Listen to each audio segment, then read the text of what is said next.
আজকে এই মোচার পোস্ত বাটাটা আমি মোচার পাতার মধ্যে পরিবেশন করছি।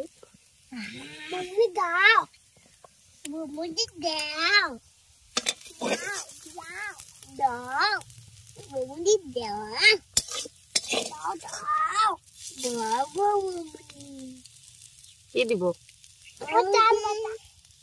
নমস্কার বন্ধুরা, সানার কিচেনে আপনাদের সবাইকে স্বাগত।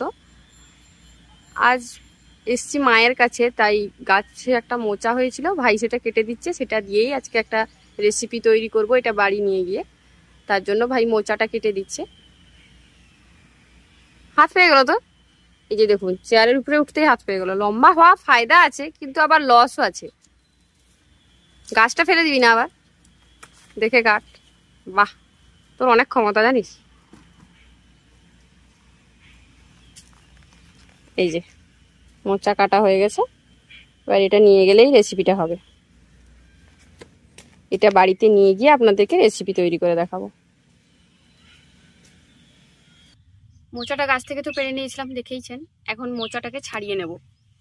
আজকে কিন্তু আমি মোচার এই যে অংশগুলো, এগুলো রেখে দেব, এগুলো দিয়ে অন্য রেসিপি করব। মোচার যে ভেতরের অংশটা থাকে সেটা দিয়েই আজকে আপনাদের রেসিপি তৈরি করে দেখাবো। আর মোচা ছাড়ানোর আগে হাতের মধ্যে একটু সর্ষের তেল মেখে নিচ্ছি, যাতে হাতে মোচার যে কষ বা ক্ষীরটা থাকে সেটা না লেগে যায়।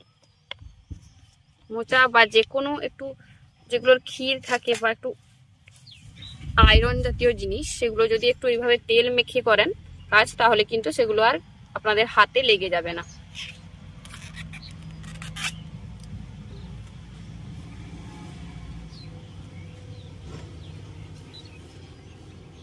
ছাড়িয়ে নিয়েছি, আর এই যে দেখুন ভেতরের অংশটাকে রেখেছি আর এগুলো ছাড়িয়ে নিয়েছি। এই ভেতরের অংশটা দিয়েই আজকে আপনাদের রেসিপি তৈরি করে দেখাবো।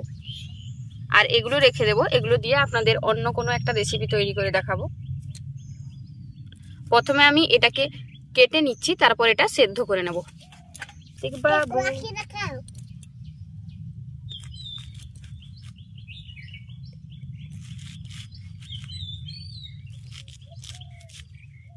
এরকম বড় বড় টুকরো করে কেটে নিলাম। এবার এটাকে আমি আগে সেদ্ধ করে নেব।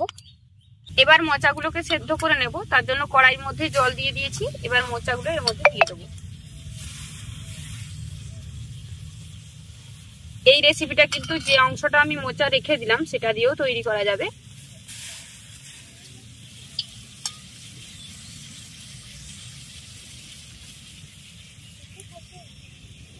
এবার এর মধ্যে দিয়ে দিচ্ছি লবণ আর হলুদ। লবণ আর হলুদ দিয়ে মোচাটাকে সেদ্ধ করে নেব।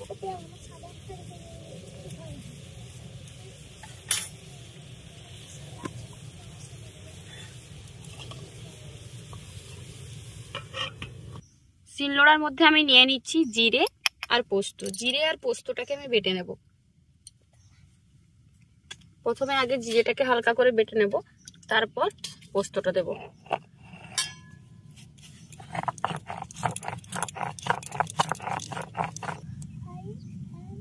এবার এর মধ্যে দিয়ে দিচ্ছি পোস্তটা, আর দেব দুটো কাঁচা লঙ্কা।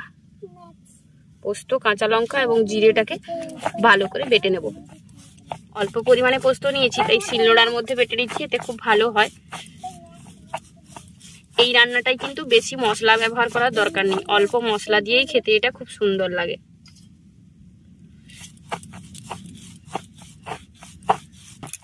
মশলাটাকে খুব ভালো করে বেটে নিয়েছি।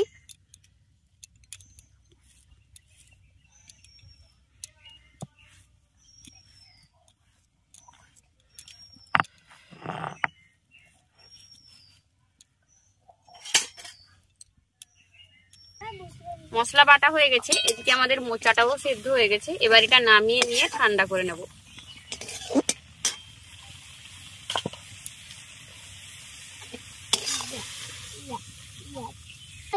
মোচাটা ঠান্ডা হতে হতে আমি আলুটা ভেজে নেব। তার জন্য কড়াইয়ের মধ্যে দিয়ে দিচ্ছি সর্ষের তেল।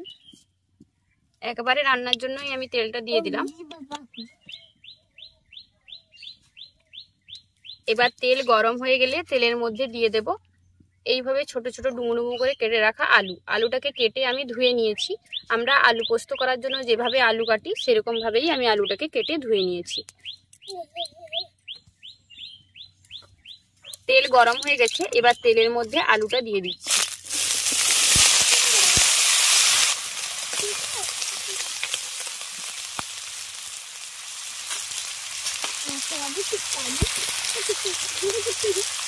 দিচ্ছি স্বাদ মতো লবণ আর হলুদের গুঁড়ো। হলুদ আর লবণ দিয়ে আলুটাকে প্রথমে একটু লাল করে ভেজে নেব।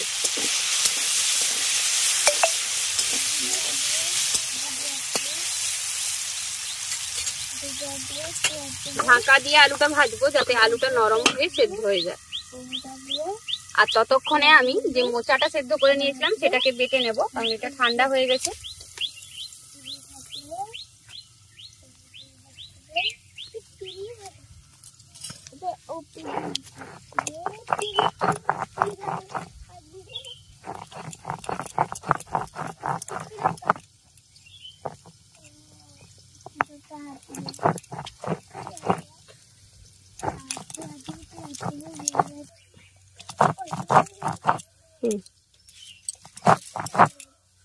ভালো করে এটা বেটে নিয়েছি, এবার এটা তুলে নেব।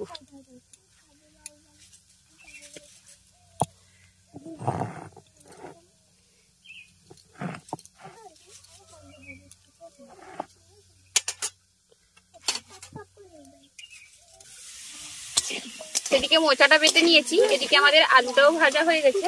এবার যে পোস্ত আর জিরাটা বেটে রেখেছিলাম সেটা এর মধ্যে দিয়ে দেবো। আর অল্প পরিমাণে দিচ্ছি লঙ্কার গুঁড়ো,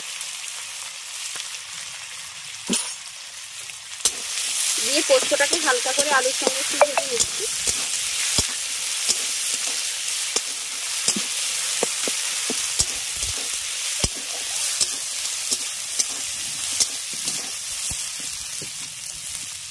দেখুন আলুটা কিন্তু বেশ নরম হয়ে সেদ্ধ হয়ে গেছে আর লাল লাল করে ভাজাও হয়ে গেছে।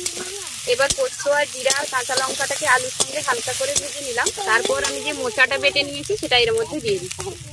এবার মোচাটা দিয়ে খুব ভালো করে এটা কষাবো।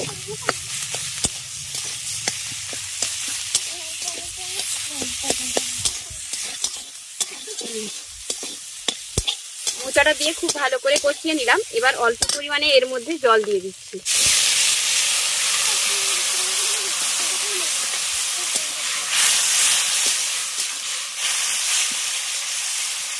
এই রান্নাটা মাখো মাখো শুকনো শুকনো হবে, তার জন্য অল্প পরিমাণে জলের ব্যবহার করছি। আর আলু ভাজার সময় লবণ দিয়েছিলাম, মোচা সেদ্ধ করার সময় লবণ দিয়েছিলাম, তাই এখন যদি আর লবণ লাগে মনে হয় সেক্ষেত্রে কিন্তু একটু টেস্ট করার পরেই লবণটা ব্যবহার করবেন।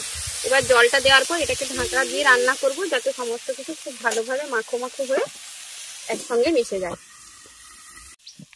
দেখুন জলটা খুব ভালোভাবে শুকিয়ে গেছে। এবার এটাকে খুব ভালো করে এইভাবে নেড়ে ভাজা ভাজা করে নেব।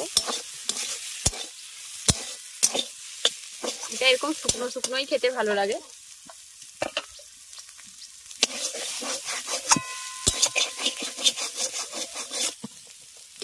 তৈরি হয়ে গেল আমাদের মোচার পোস্ত বাটা।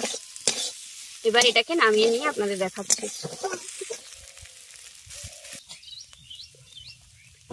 আজকে এই মোচার পোস্ত বাটাটা আমি মোচার পাতার মধ্যে পরিবেশন করছি।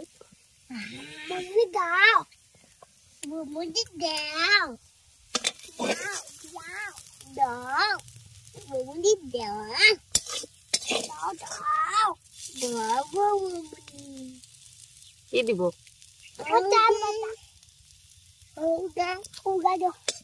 আচ্ছা, তৈরি হয়ে গেল গরম ভাতে খাওয়ার জন্য মোচার পোস্ত বাটা। এই গরম গরম মোচার পোস্ত বাটাটা খেতে দারুণ লাগে আর বানানো খুবই সহজ। একইভাবে মোচা না রান্না করে এইভাবে একবার রান্না করে দেখতে পারেন, খেতে দারুণ লাগবে। আমাদের আজকের এই মোচার রেসিপিটা আপনাদের কেমন লাগলো অবশ্যই কমেন্ট করে জানাবেন। ভালো লাগলে বরাবরের মতো ভিডিওটি লাইক করে আপনার ফ্রেন্ডস এবং ফ্যামিলির সঙ্গে ভিডিওটা শেয়ার করার অনুরোধ রইল। এখন ওদেরকে একটু টেস্ট করতে দেই, তারপর বাকি কাজ। এই নাও, মোচা পাতার মধ্যেই ওদেরকে টেস্ট করতে দিয়েছি। গরম আছে দেখবে, ফু দিয়ে দিয়ে খাবে। ঠান্ডা নয়, গরম। ওরা খেতে থাক। আর যেসব বন্ধুরা এখনো চ্যানেলটি সাবস্ক্রাইব করেননি তারা চ্যানেলটি সাবস্ক্রাইব করে নেবেন। সেই সাথে যারা ফেসবুক পেজে দেখছেন তারা অবশ্যই ফেসবুক পেজটি ফলো করে নেবেন। আর যারা এত সুন্দর সুন্দর কমেন্ট করে আমাদেরকে উৎসাহিত করছেন তাদেরকে অসংখ্য ধন্যবাদ জানাচ্ছি, কারণ আপনাদের এত সুন্দর সুন্দর কমেন্টই আমাদেরকে উৎসাহিত করে নতুন ভিডিও তৈরি করার জন্য। এবার দেখা যাক কেমন টেস্ট হয়েছে। ওরা খাচ্ছে, খেয়ে বলবে কেমন টেস্ট হয়েছে। দারুণ লেগেছে। দারুণ স্টার হয়েছে। মোচা পাতার উপরে খাচ্ছে, এদিকেও বেশ মজা লাগছে, এদিকে টেস্টও ভালো হয়েছে। ওই তোরা পাতাগুলো উঠা দেখি, উপর দিকে দেখি। এই তো আজ তবে এই পর্যন্তই বন্ধুরা, আবার দেখা হবে অন্য কোনো এক রেসিপি নিয়ে। অবশ্যই এইভাবে একবার মোচা রেসিপিটা বাড়িতে ট্রাই করবেন, ট্রাই করলে কমেন্ট করে অবশ্যই জানাবেন কেমন হয়েছিল। ভালো থাকবেন, সুস্থ থাকবেন, আর এতক্ষণ আমাদের সঙ্গে থাকার জন্য অসংখ্য ধন্যবাদ। টাটা।